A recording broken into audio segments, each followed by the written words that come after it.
উত্তরপত্রে রাজনৈতিক স্লোগান লিখলে কি পরীক্ষা বাতিল হয়ে যাবে, এই প্রশ্ন উঠছে। তার কারণ আরজিকর কাণ্ডের আবহে উচ্চ মাধ্যমিক শিক্ষা সংসদের তরফে একটি বিজ্ঞপ্তি জারি হয়েছে। যে বিজ্ঞপ্তিতে বলা হচ্ছে পরীক্ষার খাতায় লেখা যাবে না কোনো রাজনৈতিক স্লোগান। মাসকট স্পিন কন্ট্রোল ল্যাবের পরীক্ষায় এটি প্রমাণিত। কেয়াসেট আলোপেক্স পেন্টা অ্যাক্টিভ নতুন চুল গজাতে সাহায্য করে, চুল পড়া বন্ধ করে। Keya Seth Alopex Penta active 10 hair fall প্রবলেমের একমাত্র সলিউশন। সেমেস্টার বিধি প্রকাশ করে জানিয়েছে সংসদ। আরজিকর কাণ্ডে প্রতিবাদের জেরেই কি এই সিদ্ধান্ত, উঠছে প্রশ্ন। যদিও সংসদের তরফে বলা হয়েছে যে আরজিকর কাণ্ডের আগেই সরকারকে খসড়া পাঠানো হয়েছে।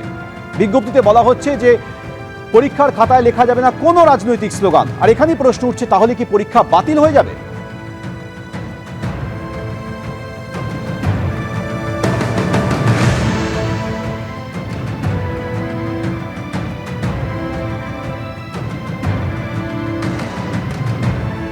এই বিজ্ঞপ্তি নিয়ে উচ্চ মাধ্যমিক শিক্ষা সংসদের সভাপতি তিনি কি বলছেন শুনুন।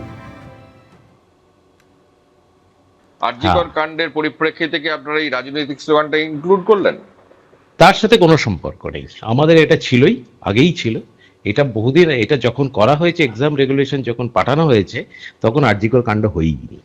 আমাদের নতুন এক্সাম রেগুলেশন এবং অ্যাডমিশন রেগুলেশন সেটা 2024-25 শিক্ষাবর্ষ থেকে চালু হয়েছে। তাতে অনেকগুলো ক্লজই আছে। একটা থাকে ওই মিসকন্ডাক্ট, যেটা পার্টিকুলার, যে মানে কি কি কাজ করলে সেটাকে মিসকন্ডাক্ট বা ডিসিপ্লিনারি অ্যাকশনের মধ্যে পড়ে। তো তার মধ্যে অনেক কিছুই আছে, 20-25টা বোধহয় পয়েন্ট আছে। যেমন অনেক কিছুই হতে পারে, খাতার পাতা ছেঁড়া হতে পারে, রোল নাম্বার বা অন্য থেকে কপি করা হতে পারে, কপি করার চেষ্টা হতে পারে, কোনো চিট অ্যাটাচ করা হতে পারে। তো সেখানে আমরা বিষয় বহির্ভূত যা খুশি সেটা লেখা হোক, সেটা রাজনৈতিক হতে পারে, ধর্মীয় হতে পারে, অথবা কোনো কাউকে বেসিক্যালি হয়তো পার্টিকুলারলি পেপার সেটার যিনি থাকছেন তাকে উদ্দেশ্য করে কোনো স্ল্যাং ল্যাঙ্গুয়েজ মানে গালিগালাজ ইউজ করা হচ্ছে, সেই সব জাতীয় কোনো রকম শব্দ বা কোনো কিছু থাকলেই, মানে যেটাকে আউট অফ কনটেক্সট বলে, প্রশ্নের সাথে কোনো রকম সামঞ্জস্য নেই, সামঞ্জস্যহীন, এরকম যদি কোনো কিছু থাকে যেটা অফেন্সিভ ল্যাঙ্গুয়েজ, তাহলে তার এগেইনস্টে ডিসিপ্লিনারি অ্যাকশন নেওয়া যেতে পারে। মানে যখন এটা পাঠানো হয়েছে সরকারের কাছে, তখন অ্যাপ্রুভালের জন্য, এটা সরকার থেকে অ্যাপ্রুভাল হয়ে জবে এসছে, তখন আরজিকর কাণ্ডের কোনো ঘটনাই নেই। এই মুহূর্তে আমাদের সঙ্গে রয়েছেন সাংসদ শ্রমিক ভট্টাচার্য। শ্রমিক বাবু, আপনি শুনলেন উচ্চ মাধ্যমিক শিক্ষা সংসদের ব্যাখ্যা এই বিজ্ঞপ্তি নিয়ে। দেখুন, রাজনীতি অর্থ কি, রাজনৈতিক পরিভাষা বলতে কি বোঝায়? বিভিন্ন সিলেবাসে নতুন নতুন শব্দবন্ধ আমদানি করা, সেটা কি রাজনীতি নয়? সিঙ্গুর আন্দোলনকে পাঠ্যপুস্তকের মধ্যে ঢুকিয়ে কিছু টেন্টেড পলিটিশিয়ানকে স্থান করে দেওয়া এবং তাদের নাম উত্তরপত্রে লেখাটা কি রাজনীতি নয়? তাহলে রাজনৈতিক পরিভাষারই তো একটা বদলের প্রয়োজন আছে। তৃণমূল কংগ্রেস কার্যত একটা টোটালিটারিয়ান স্টেট চালাচ্ছে।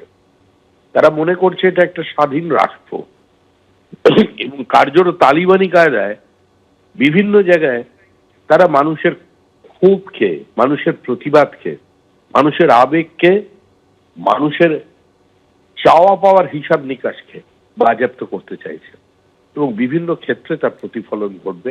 এটা অত্যন্ত স্বাভাবিক।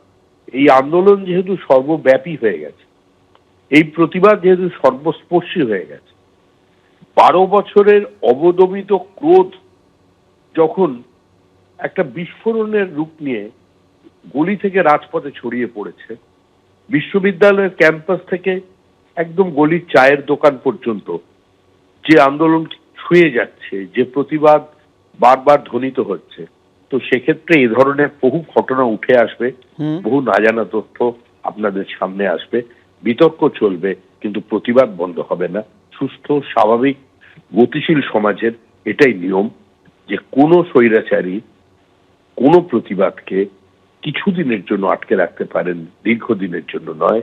সত্য প্রতারিত হতে পারে, কিন্তু পরাজিত হয় না। শ্রমিকবাবু, অনেক ধন্যবাদ আমাদের সঙ্গে কথা বলার জন্য।